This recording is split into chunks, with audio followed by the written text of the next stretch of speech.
Okay, so I want to kick things off today with a statement that just feels completely backward. Oh, yeah. It sounds totally wrong, but the more I looked into the source for today, the more I thought this might be the truest thing ever said about language. Here it is. The only fully standardized language is a dead language. That is a provocative way to start, isn't it? Yeah. And this just feels so counterintuitive Right. because we spend our entire lives being told the opposite. I mean, we're graded on grammar in school. We judge people for using the wrong. Yeah, constantly. We have this idea that there's a perfect version of English somewhere, Yeah, locked in a vault. exactly. Like it's a gold bar, some tangible thing. But this statement, and it comes from our source today, Andrew Lin's chapter, Vernaculars and the Idea of a Standard Language, it suggests that standard English doesn't actually exist. That it's a ghost, A ghost, or, to use the metaphor we're going to build up to, a zombie. a zombie. I love that. And we are definitely going to get into why our grammar is technically undead. But the real mission here is to figure out how we even got to this point, how Europe went from this like free-for-all of local dialects to this rigid obsession with being correct. Because for most of history, nobody cared if you split an infinitive. That anxiety is a really, really modern invention. Okay, so let's set the scene then. Medieval Europe. I'm a peasant or maybe a merchant. I'm speaking my local vernacular. Am I worried about my grammar? Not even a little bit. In that world, the only language that had rules, the only one considered high enough to even study, was Latin.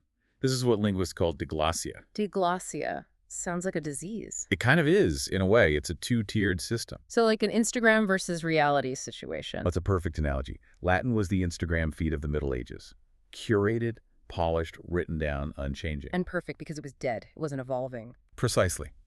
It was the language of the church, of government, of scholarship. And the vernacular, the English or French or Italian people actually spoke. That was the messy reality, the low language. So writing a grammar book for English back then would be like... It'd be like a Harvard professor today writing a serious textbook on, I don't know, the grammar of TikTok comments. Chapter 1, the semiotics of the eggplant emoji. Right.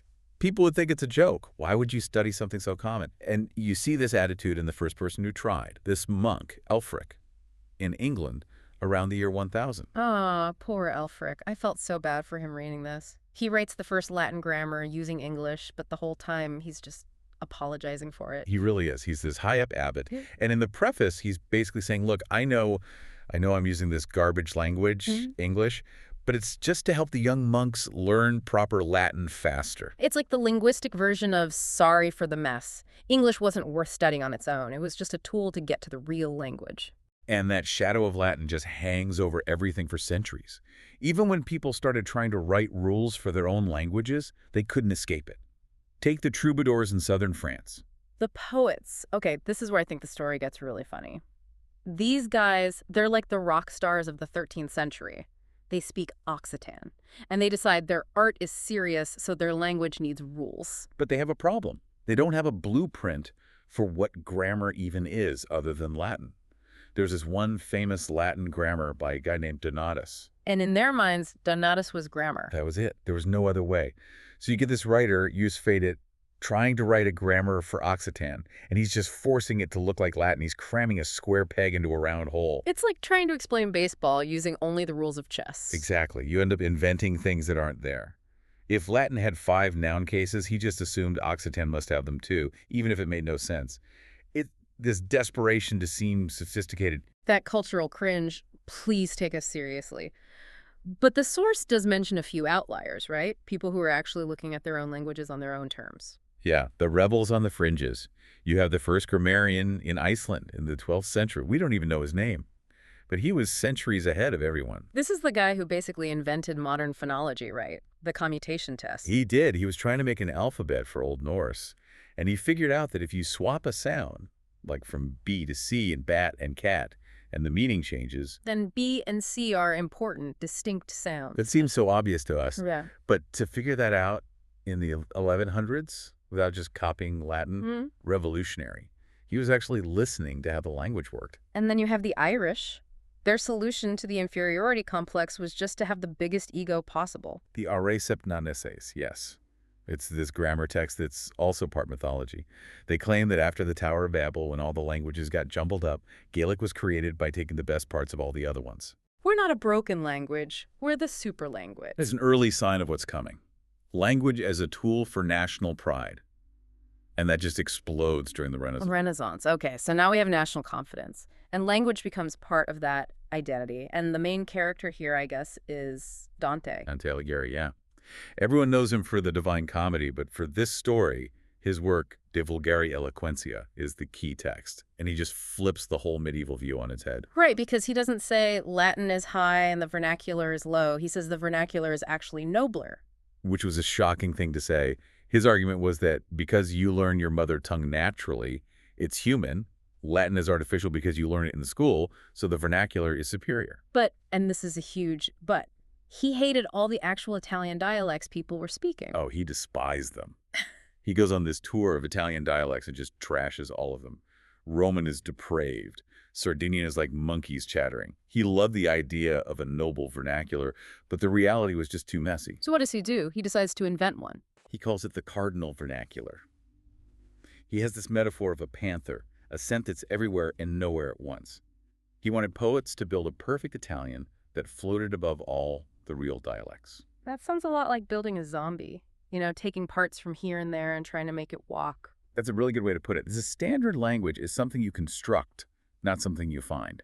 And this kicked off a huge argument in Italy for centuries, the questione della lingua. The language question. And in the end, they just picked the language of some dead guys, didn't they? Pretty much. This guy, Pietro Bembo, argued that the model should be 14th century Tuscan, the language of Petrarch and Boccaccio. So standard Italian became, by definition, an archaic language from the start. It's like us deciding standard English has to be Shakespeare's English, and we're all doing it wrong. It happens more than you think. But while Italy was arguing about poetry, Spain was thinking about empire. 1492.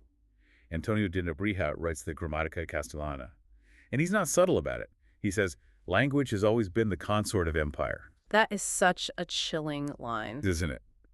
He's telling Queen Isabella, if you want to rule the world, you need a rule book for your language. Now, ironically, nobody really listened to him at first. Oh, really? Yeah, his book was mostly ignored for a generation. But he was the first to explicitly link a standard language with political power. And speaking of power, we have to talk about the Reformation. Because if Dante made the vernacular noble and Nebrija made it imperial, Martin Luther made it holy. The Reformation was a massive linguistic event. When Luther translates the Bible into German in 1534, before that, the Word of God was locked away in Latin. You needed a priest as a gatekeeper. Exactly. Luther kicks the door down. He puts the Bible in High German. And think about what that does. If God speaks German, then German can't be a low language. It instantly elevates the vernacular status. And it also forces a standard, because he has to choose one version of German. He does. He can't write it for every little village dialect. He picks the German used by the Chancellery. And because the Bible becomes the best-selling book of all time, that version becomes the German. It spreads through the printing press and the pulpit, not by law.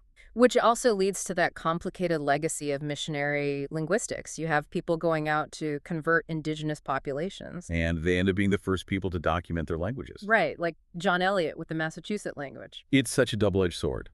On one hand, it's a tool of cultural imperialism, no question. But on the other, for some of these languages, those missionary grammars are the only records we have left.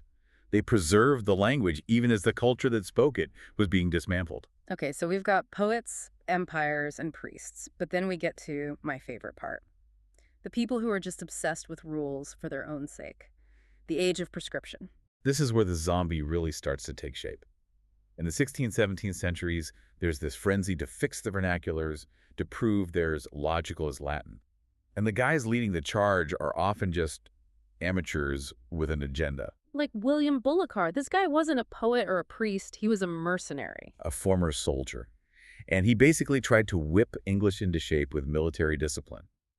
He decides he's going to prove English is just as rule as Latin. So he insists, absolutely insists, that English nouns have 5 cases. Right. Like nominative, genitive, dative, all that. We don't have those. We absolutely do not. But Bullikar wanted us to. He would literally draw up these charts for English nouns that made no sense just to show we could do it. He even tried to invent a whole new spelling system. I feel like Bullikar is the reason I hated grammar class. It's all these arbitrary rules that don't fit how we actually speak, coming from guys trying to put English in a Latin tuxedo. That's it exactly. We're still living with the hangover of that insecurity. But while Bullikar was doing this on his own, other countries got organized. France created the Académie Française Their whole job was to be the language police. to keep the language pure. And Italy had the Accademia della Crusca, which literally means the Academy of the Brand. Of the brand, like in cereal. Yes. Their job was to separate the good linguistic flour from the bad brand. They were institutional gatekeepers. But England never did that. We never got an official academy. No, though not for lack of trying. Jonathan Swift complained constantly that English was decaying and needed to be fixed by an academy. But it never happened. So how did we get a standard at all? We left it to the free market. You had these cultural entrepreneurs like Samuel Johnson with his dictionary and Robert Louth with his grammar. They were just private citizens who published these massive bestsellers saying, here are the rules, Yeah. and everyone just kind of went along with it. That's wild. So English became a global language without any government ever officially deciding what English even is. It was peer pressure and social climbing. Speaking, the standard became your ticket into the middle class. If you sounded wrong, you were kept out. The standard became a tool of power. Which brings us all the way to today. And for a long time, this process of standardization was seen as, a good thing. Otto Jespersen called it history's greatest phenomenon. But the vibe is shifting. It really is. We're in an era of what some call liquid modernity. The old solid structures, jobs for life, traditional marriage, rigid class systems, they're all dissolving.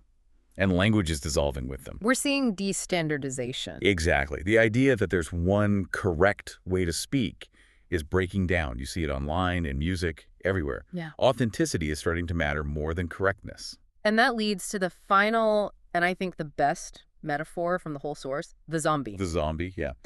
This comes from a linguist named Anna Dumert. She says the standard language is a zombie because, think about it, it's dead.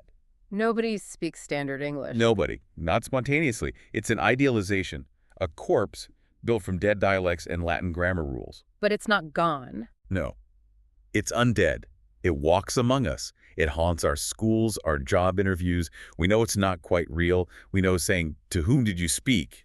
sounds weird and unnatural, but we do it anyway. Because we're afraid of the zombie. It bites. If you ignore the zombie, if you use a double negative in a job application, you get punished. You don't get the job. So the zombie has real power, even though it has no pulse. That is just such a powerful image. We spent centuries building this thing. Monks apologizing, mercenaries making up rules, poets inventing languages, and now we have this monster that we all still have to bow to. And the question the source leaves us with is, are we ready to stop feeding it? That is the question. So next time you feel that little urge to correct someone's grammar, or you feel that shame because you ended a sentence with a preposition, just remember, you're not fighting for truth. You're just afraid of the zombie. Yeah. And maybe it's time to let the dead rest. Thanks for diving in with us. We'll see you next time.